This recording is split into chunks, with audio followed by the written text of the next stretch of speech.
Guys, stop for a minute. Take a look at your wallet. Now, your wallet says a lot about you. I just want to ask, is it time for an upgrade? Our friends at Ridge are here to help you step up your wallet game. Their incredible wallet is light, sleek, and industrial. It doesn't fold or awkwardly bulge out of your back pocket. It slips into your front pocket. Ridge wallets hold up to 12 cards, plus all the cash that you need. You can choose from over 30 colors and styles. That includes carbon fiber and burnt titanium. It's the best wallet you can buy. You don't just have to take my word for it, because there's over 40,000 five-star reviews. I was skeptical at first, but once I tried it, I never went back to my old wallet, and I'm confident that you're going to love it too. But guess what? No pressure. Test it out for 45 days. If you don't love it, send it back. You get a full refund. If you decide to keep it, and I really think you will, it comes with a lifetime warranty. Go to ridge.com/Chael or just click on the link below. That's going to get you 10% off plus free worldwide shipping and returns. Oh, guys, one of the high moments over the card that we got to see Saturday was drama between Phil Hawes and Daniel Cormier. Now, before we go any further and to try to deduce who was right or who was wrong, I'm going to do a spoiler alert right now. Phil Hawes not only was right, it was perfect. Chael, how do you get to that? How do you get to an athlete mouthing off to a legend in a suit? Well, Phil was right for being wrong. He had to be wrong first, but you want to know who looked good in that story is Phil, and I really hope you guys see it that way. Now, let me jump into this thing, but let me back up. I'm not positive you guys know about Phil Hawes. First time I heard about Phil Hawes, I did not know the word Phil, and I did not know the word Hawes. He was referred to as Jon Jones 2.0. Would you like me to tell you who called him that to me? Jon Jones. Jon Jones told me about a guy. This was on season 17 of The Ultimate Fighter. It's a period of time in my life, roughly 30 days certain of The Ultimate Fighter, that I talk to Jon Jones all the time. I've never talked to Jon Jones since. I talk about Jon Jones and I hear Jon talk about me, but I will tell you this, Jon, but I'm giving you the time frame, guys, of The Ultimate Fighter 17, in case anything I say is, I'll get you 99% of the way there, but I'm going back about 10 years. Jon tells me about this guy. He says, Chael, he's me 2.0. And at that point, Jon was mentoring him. Jon was coaching him. Phil, to my understanding, was just a teammate at Jackson Wink. But he was a teammate that, of course, looked at Jon a different way, as all young fighters would, and Jon saw it, and Jon wanted to work with him. And and Phil was getting ready to do an Ultimate Fighter himself. And Jon told him, he's going to win the Ultimate Fighter. He's going to bust into the UFC. This guy's going to be champion. So Phil comes to the Ultimate Fighter. I'm rather excited about that. I mean, that's big claim and major inside scoop by me. I doubt you guys have ever heard him called Jon Jones 2.0. Like, I don't think that made media. But it was to me, and I always remember this kid, Jon Jones 2.0. So he comes to the Ultimate Fighter, and it didn't go great. He made it into the house and lost his very first fight, or he didn't even make it into the house. I mean, it was something like this. It was something very, very surprising for this young athlete with a level of experience who has got the stamp of approval put him by Jon Jones, who I don't remember Jon saying that about anybody else publicly or privately. I just don't. Stood out for me.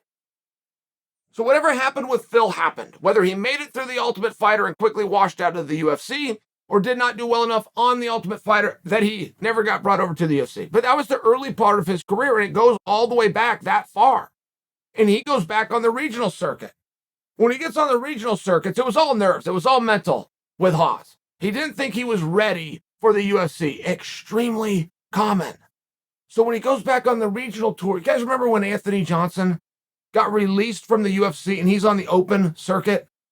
And he's not only beating every fighter out there, he is knocking them senseless, and he's having to fight all the way up at heavyweight because no one will get in there with him. So the UFC's like, dude, just come on back. I mean, do you remember that? What Phil Hawes did on the regional circuit was very reminiscent of what happened with Johnson, with Rumble Johnson.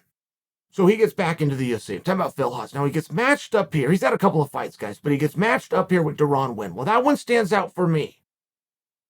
I'm a Deron Winn fan, but I also know how tough he is. And a lot of you guys don't. Deron hasn't always showed it. He's still trying to learn. He's his master wrestler. He's a protege of Daniel Cormier. So now you got the protege of Jon Jones taking on the protege of Daniel Cormier. Like, there's a lot going into that.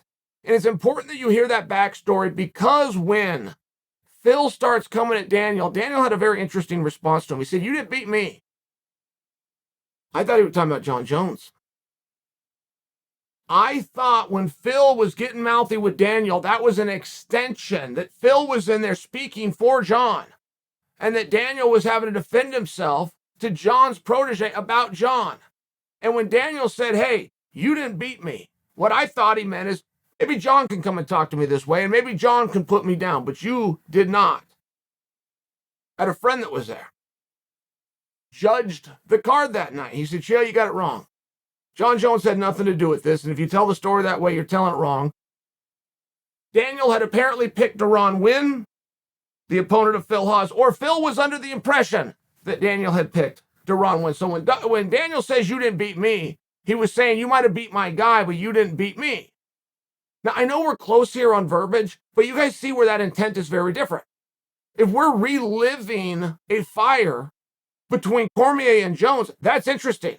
Particularly since when Jones comes back, Cormier will be announcing him. And if there's some kind of a problem with this, let us know now. We're not going to change it. We're going to celebrate and add that to the story. But if I am wrong, if it was just in the moment, it was about Deron Winn, either way, Daniel knew how to come to a young athlete. Because, guys, what would have happened if Phil hadn't been so gracious? Because don't forget, guys, Phil was high. Phil was out of his mind. He was drunk. Phil was under the influence. He was intoxicated. How many ways can I say it? But he was. He was. This is a natural high. This is an endorphin and an adrenaline release that kept me in the sport for 25 years. Hardest thing in the world to do. I stayed in it just for that high. Couldn't replace it. So when I tell you that Hawes deserves, first off, a little bit of understanding, he was out of his mind. He was out of his mind with excitement that he earned. So go a little bit easy on Hawes. But when he came at Daniel, what if? Because Daniel didn't back away, did he? Daniel's face went real straight. Daniel did not like that. He did not like being spoke to that way by a younger athlete who he was covering while he was on the clock in the octagon of which he used to own. He didn't like it, did he? What if Phil would have swung on him? I mean, I'm being silly land here, but we're having a very different conversation, aren't we? We're having a very different dialogue. Daniel stepped to him with a straight face, pointed at him and said, "You didn't beat me. Be respectful. Be respectful." Phil spoke that language. And Phil stopped. And Phil was right. Phil left the octagon. He went to the post-fight press conference where Daniel's not out, and he said it again. He said, "I apologize. That is the two-time champion of the world. I was wrong." Perfect. That took character. It did. I realize this whole situation is created by Phil. I want you to realize that Phil was not of his natural state of mind. He came back to it quickly. He stood on it. He then went complete safety where he could have embarrassed. He could have been a chicken. He could have stabbed somebody in the back like a lot of people would have done. He didn't do it. He apologized. Phil was right. I appreciated it. And I hope after that story, you all do as well.